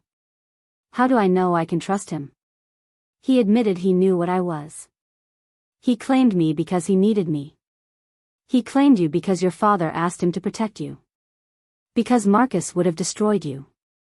Because Cade saw a woman willing to sacrifice everything for her family. The spirit tilted her head. And yes, because he hoped you might be his salvation. Can you blame him for that? For hoping? Arya wanted to. Wanted to hold on to her anger, her sense of betrayal. But standing in this sacred place, feeling the weight of Luna magic, she couldn't deny the truth. She'd felt the connection to Cade from the moment he'd claimed her. Had seen his vulnerability, his honesty, the way he carried his curse like penance. Had felt safe with him even when she should have been terrified. Your power can break the curse permanently, the spirit said. Or bind it forever, depending on the choice you make. A true mate bond, given freely, will shatter Ezra's dark magic. But if you bond out of obligation, out of fear or manipulation, the curse will spread to you too. You'll both become beasts. That's not a choice. That's a threat. No. It's the reality of Luna magic. We don't control others, Arya. We don't force bonds or break wills. We reflect what's already there, amplify truth, expose lies. If your bond with Cade is real, the curse breaks. If it's false. She didn't need to finish. Footsteps crashed through the forest. Multiple sets, moving fast. Arya. Cade's voice, closer now. Arya, where are you? The spirit began to fade. Choose wisely, last Luna. Choose true. Everything depends on it. Wait. But she was gone. Arya stood alone in the stone circle as Cade burst into the clearing. He was bleeding from a dozen cuts, his clothes torn, his silver eyes wild with fear and relief. Don't ever do that again, he said roughly. Running into the east woods alone, after everything, he stopped, seeing her expression. What happened? I met your ancestor. The first Luna. Arya's voice was steady despite the chaos inside her. She told me everything. About Ezra's curse. About Elena. About what you need from me. Cade's face went carefully blank. What I need. A true mate bond to break the curse. Freely given, no coercion, no obligation. She stepped closer, studying his face in the moonlight. Were you ever going to tell me? That bonding with someone who isn't your true mate is what triggers the beast. That you've been fighting for control for 2 years because of Elena? I didn't want to pressure you. Cade's hands fisted at his sides. Didn't want you to feel obligated to save me. You've been controlled and manipulated your whole life, Arya. By Marcus, by pack law, by the blood pact. I won't be another chain around your neck. So you kept secrets instead. Yes. No excuses, no justifications. I kept secrets because I'm a coward. Because I was terrified that if you knew the whole truth, you'd run. And his voice cracked. I can't lose you. Not to Marcus, not to the curse, not to anything. Even if you never bond with me, even if you choose to walk away, I need to know you're alive and safe and choosing your own path. The raw honesty in his words cracked something in Arya's chest. The spirit said I'm not your cure, she said quietly. She said I'm your equal. That we're meant to balance each other. You are my equal. You're stronger than me in ways I'm only beginning to understand. Cade took a step closer, then stopped, like he was afraid to hope. I won't force you to complete the bond, Arya. If you choose to walk away, I'll let you go. I'll break pack law, fight Marcus, do whatever it takes to keep you and your family safe. But the choice is yours. It has always been yours. Arya's wolf stirred, reaching toward him. The connection between them pulsed like a heartbeat, like fate, like everything she'd been running from her entire life. Could she trust him? Could she trust anyone after a lifetime of betrayal? Could she trust herself to make the right choice? I need time, she started to say. Then Marcus stepped into the clearing. But he wasn't alone. 4 other alphas emerged from the trees, wolves Arya recognized from pack gatherings, from border treaties. The leaders of neighboring territories, all wearing identical expressions of grim determination. I'm sorry it's come to this, Marcus said, though he didn't sound sorry at all. But you've forced our hand. Cade moved immediately, positioning himself between Arya and the threat. You're violating Blood Moon territory. 5 alphas, armed for war, that's an act of aggression. It's an act of survival. One of the other alphas, Gerard from Silverpine Pack, stepped forward. We've been monitoring the situation, Marcus and I. We know what she is now. What she can do. The true Luna bloodline was eliminated for a reason, another alpha added. Too much power in one wolf. Power to break pack bonds, to strip alphas of their authority, to rewrite pack law itself. She's a threat to every established pack in the region, Marcus finished. If we can't control her power, then no one can have it. I'm sorry, Arya. But you have to die. 5 alphas. Battle-hardened, experienced, ruthless. Against Cade and Arya, alone in Forbidden Woods. The odds were impossible. Run. Cade's voice was low, urgent. I'll hold them off. Get to the mansion, get Damon. I'm not leaving you. Arya. I said I'm not leaving. She moved to stand beside him, her golden power flaring to life. We face this together or not at all. Something blazed in Cade's eyes, pride, fear, love. Together then. The 5 alphas attacked as one.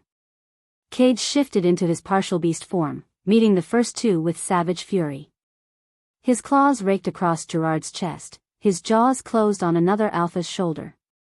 But there were too many, and they were forcing him back, separating him from Arya. Marcus lunged for her, and Arya's training took over. She dodged, struck, used her Luna power to destabilize his balance. But fighting 5 alphas was different from training exercises. These were killers with centuries of combat experience between them. A blow caught her ribs and she went down hard. Cade. Her scream was desperate. And Cade lost control. The curse erupted through him like a dam breaking. His partial beast form exploded into the full monster, massive, twisted, covered in dark markings. His eyes went from silver to red in an instant. But this time was different. This time, the beast didn't recognize friend from foe. It attacked everything, swiping at the enemy alphas, then turning on Arya with those red eyes full of nothing but hunger and rage. Cade, no. Arya scrambled backward as the beast advanced. Fight it. You know me. But there was no recognition in those eyes. The curse had taken him completely. The beast's claws came down. And Arya's choice crystallized. She could run. Could use her Luna power to escape, to disappear, to save herself while Cade was lost to the curse forever. Or she could trust. Trust that beneath the beast was the man who'd offered her honesty. Who'd given her choices when everyone else gave her chains. Who'd been willing to let her go even though it would destroy him. Trust that their connection was real. Trust that love was stronger than curses. Arya stood her ground as the beast charged. Opened her arms.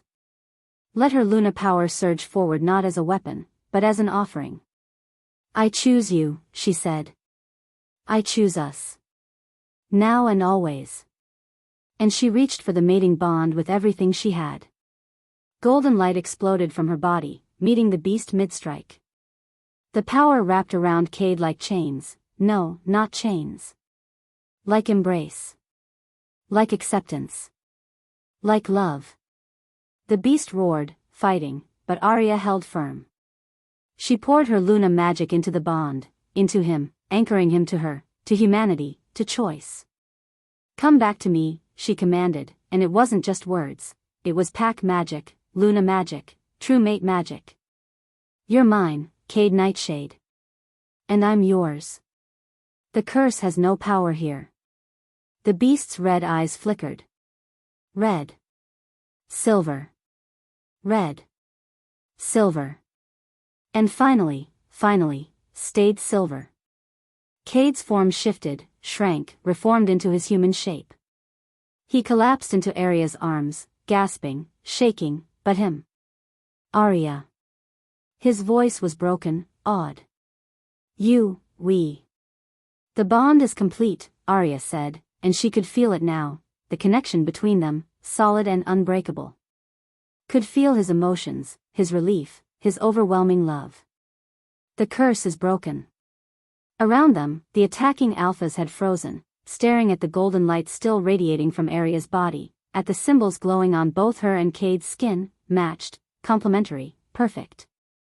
The true mate bond, Gerard whispered. It's real. Marcus's face twisted with rage. I don't care. She's still too dangerous. He lunged forward, claws extended for Arya's throat. And Cade, fully in control for the first time in 2 years, moved with inhuman speed. His hand caught Marcus's wrist mid-strike.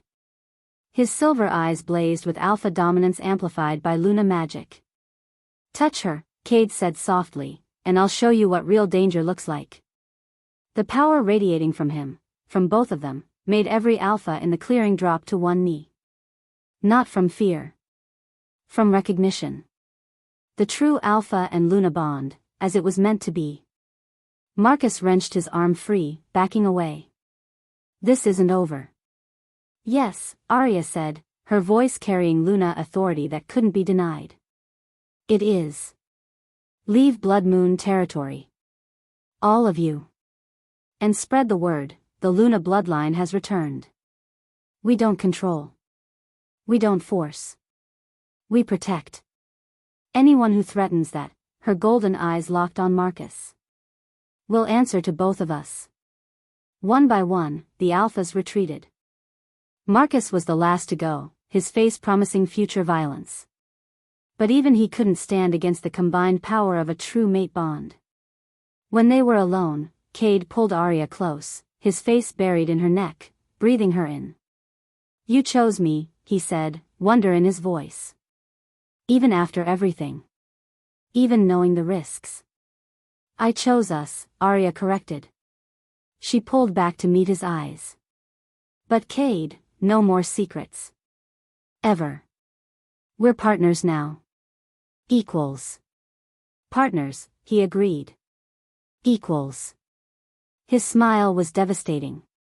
And mates. And mates. He kissed her then, and the bond between them sang. In the distance, something howled. But it wasn't the East Woods creature. It was a celebration. Blood Moon Pack, welcoming their Luna home. If you are enjoying this video, do well to hit the like button and subscribe to this channel.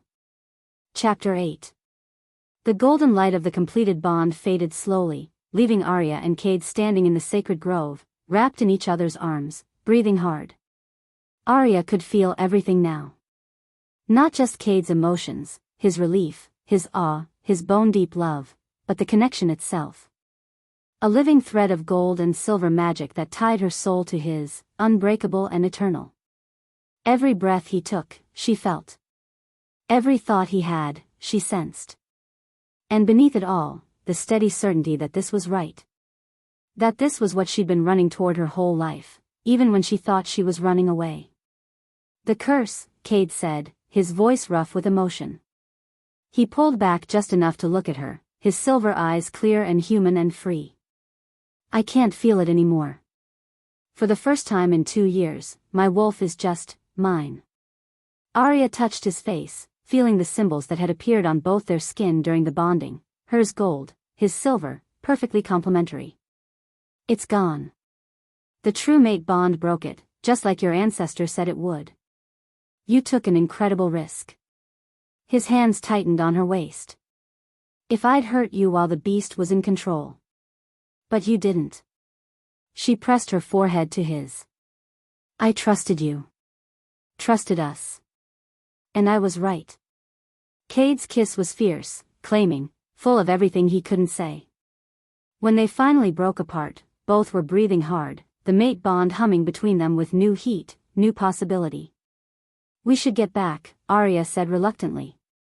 Your pack will be worried. Our pack, Cade corrected, and the word sent warmth flooding through her chest. You're Luna now, Arya. Blood Moon is as much yours as mine. Luna. The title she'd spent her whole life trying to escape. But wearing it now, chosen and free, felt nothing like the prison she'd imagined. It felt like coming home.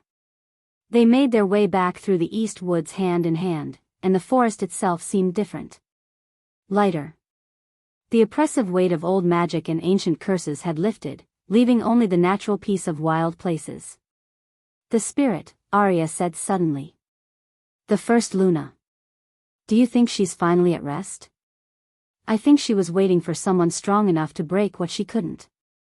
Cade squeezed her hand. You freed my bloodline from 300 years of suffering. That's not a small thing, Arya. We freed it. Together. As they emerged from the tree line, Blood Moon Pack was waiting. Hundreds of wolves lined the path to the mansion, silent and watching. Arya's first instinct was fear. She was an outsider, barely here a week, and now she was their Luna. Would they accept her?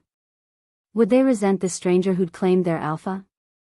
Then Daemon stepped forward, his scarred face breaking into a rare smile. He dropped to one knee, fist over his heart in the traditional gesture of respect to a Luna. Welcome home, Luna Blackthorn. One by one, every wolf in the pack followed. Young and old, warrior and elder, they all knelt before her. Not in submission, in recognition. In welcome. In acceptance. Arya's throat tightened with emotion. Thank you, she managed. I promise to honor this pack. To protect it. To serve alongside your alpha with everything I have. You already have, said Margaret, stepping forward with tears in her eyes. You saved him. Saved all of us from losing him to the curse.